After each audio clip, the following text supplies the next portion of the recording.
targets now, though, for daring to push back against the regime, and it doesn't stop at a weaponized legal system. I'm not going to mince words with you all. Democrats want Republicans dead, and they've already started the killings. The Lincoln Project just dropped some brutal parody ads that have Marjorie Taylor Greene reeling and Trump absolutely losing it. MTG thought she could spew her conspiracy theories unchecked, but these ads are holding her accountable in the most hilarious way possible. And Trump, he's beside himself with rage, probably throwing ketchup at the walls as we speak. Trump's so pissed off he can't even focus on his golf game. He's been ranting nonstop about how unfair it all is, like a toddler who got his favorite toy taken away. Meanwhile, MTG is scrambling to do damage control, but it's too late. The ads have gone viral and everyone's talking about what a joke she is. These parody ads are hitting Trump and his cronies where it hurts, and they can't stand it. My friends in the Freedom Caucus, Matt Gaetz and others, they're proving to the country that they don't care about doing the right thing for America. People are sick and tired of a feckless, useless Republican Party that never does a damn thing to stop any of this. The Lincoln Project's parody ads are hitting MTG where it hurts, and they're not holding back. These ads are roasting her for her wild conspiracy theories and her unhinged attacks on Dr. Fauci. MTG's been on a crusade against the good doctor, calling him Mr. Fauci instead of using his proper title, like a petulant child who refuses to show respect. She's even gone as far as accusing him of creating public health guidelines just to abuse the public. Talk about a tinfoil hat man. Although that little boy wasn't even the #1 most childish person in Congress today. That honor went to the Klan mom, Marjorie Taylor Greene. Is it right for scientists and doctors getting paid by the American people, government taxpayer paychecks, to get patents? It's like 6 feet distancing and masking of children. Do you think that's appropriate? Do the American people deserve to be abused like that, Mr. Fauci? Because you're not doctor, you're Mr. Fauci in my few minutes. No, I don't need your answer. I want to talk about this right here. Isn't she lovely? She's just so sweet. That document she held up by that Cracker Barrel menu. But it gets even crazier. MTG has labeled Dr. Fauci as guilty of mass murder and an absolute monster who should be charged with crimes against humanity.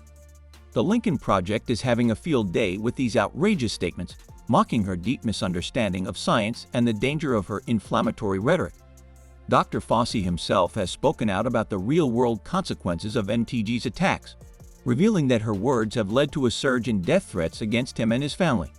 It's a sobering reminder of the power of words, especially when they come from an elected official. I've also been very, very clear and said multiple times that I don't think the concept of there being a lab leak is inherently a conspiracy theory. And then she continued this nonsense in the hall. He's guilty of mass murder. I mean, Fauci he's an absolute monster.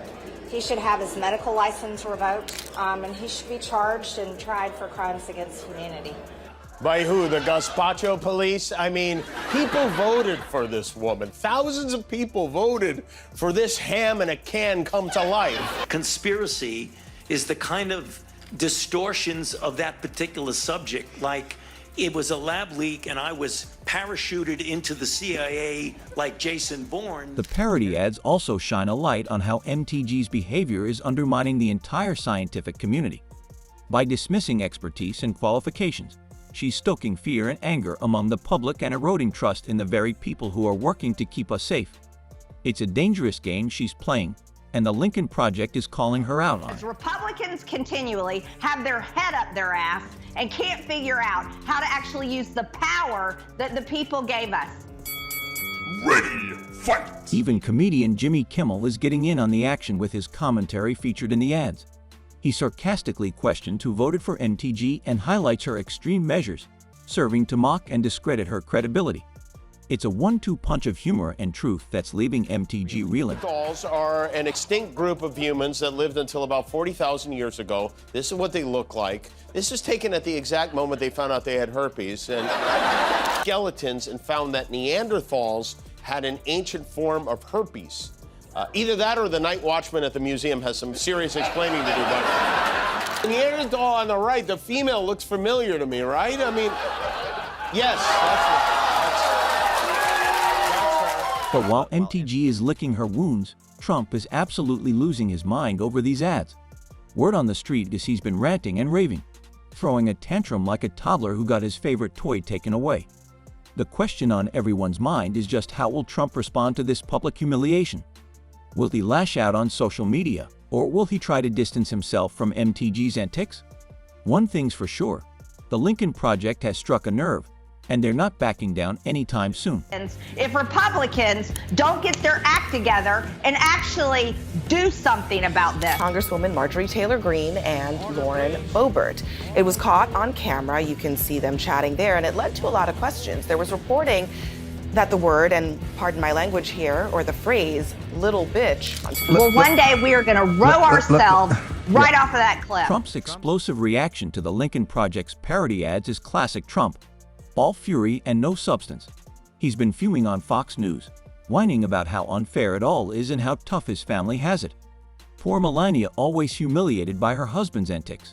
Even their son Barron can't escape the fallout from Trump's never-ending scandals. It's got to be rough being a Trump these days. Posted this. He wrote, going to Barron's high school graduation.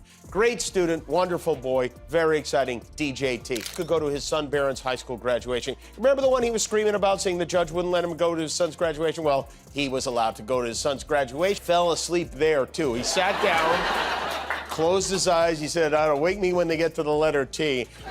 On the way to the ceremony, what a beautiful fatherly post. Isn't that so personal? It's like what you would say to your schnauzer after a graduated obedience school. But beyond the personal drama, Trump's response reveals a lot about his current political strategy or lack thereof.